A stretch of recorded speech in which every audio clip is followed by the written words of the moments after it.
बिहार में नीतीश कुमार ने जनगणना कराई, सवर्णों और हिंदुओं की जनसंख्या क्यों घटाई? कहां गई 25% जनसंख्या? कहां गए बिहार के 39,000 ट्रांसजेंडर? 12 साल बाद रह गई सिर्फ 825। किन्नरों ने खड़े किए सवाल, पूरे देश में मचा बवाल। अब बिहार का राजनीतिक समीकरण बदल जाएगा, इन जातियों को मजा आ जाएगा, मुस्लिम सवर्ण का बदलेगा पैटर्न।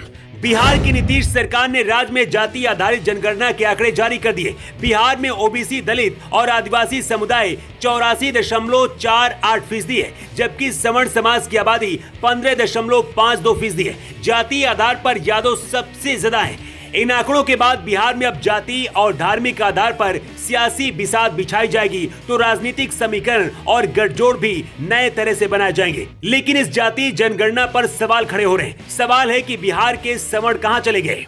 बिहार के ट्रांसजेंडर कहां गायब हो गए? मुस्लिम अचानक कैसे बढ़ गए?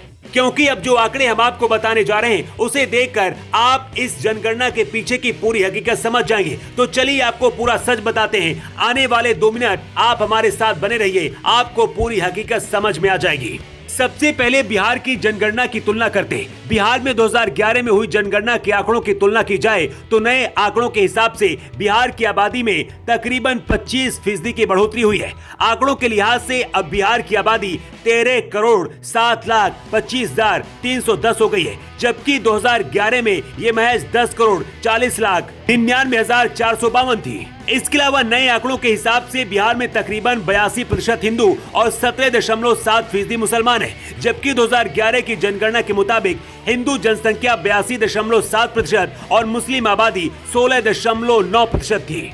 इन आंकड़ों से साफ है कि इन 11 सालों में हिंदू आबादी कम हुई, जबकि मुस्लिम आबादी बढ़ी।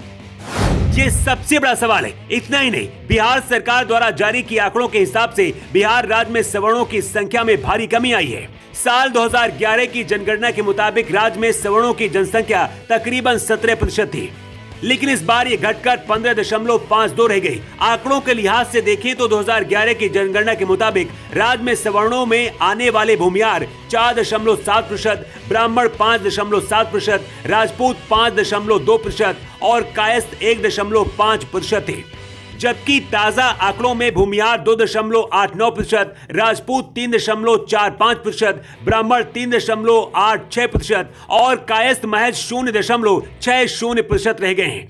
सवर्णों में शामिल अन्य जातियों का प्रतिशत 4.72% है। मतलब हर हिंदू बिरादरी कम हो गई। इन आंकड़ों को देखकर सवाल खड़े हो रहे हैं कि कहा जा रहा है कि सारी हिंदू बिरादरी कम कैसे हो गई? कहीं इन आंकड़ों को जारी करने के पीछे कोई राजनीतिक षड्यंत्र तो नहीं? इतना ही नहीं, जातीय जनगणना के बाद बिहार में ट्रांसजेंडरों की आबादी को लेकर विवाद शुरू हो गया है।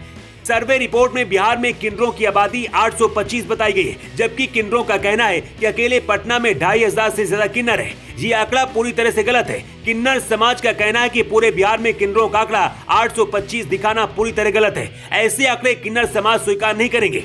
किन्नर समाज के साथ ये भेदभाव और अन्याय है। मीडिया रिपोर्ट्स के अनुसार किन्नरों ने बताया है कि 2011 में हुए जनगणना में बिहार में 40,897 ट्रांसजेंडर हैं।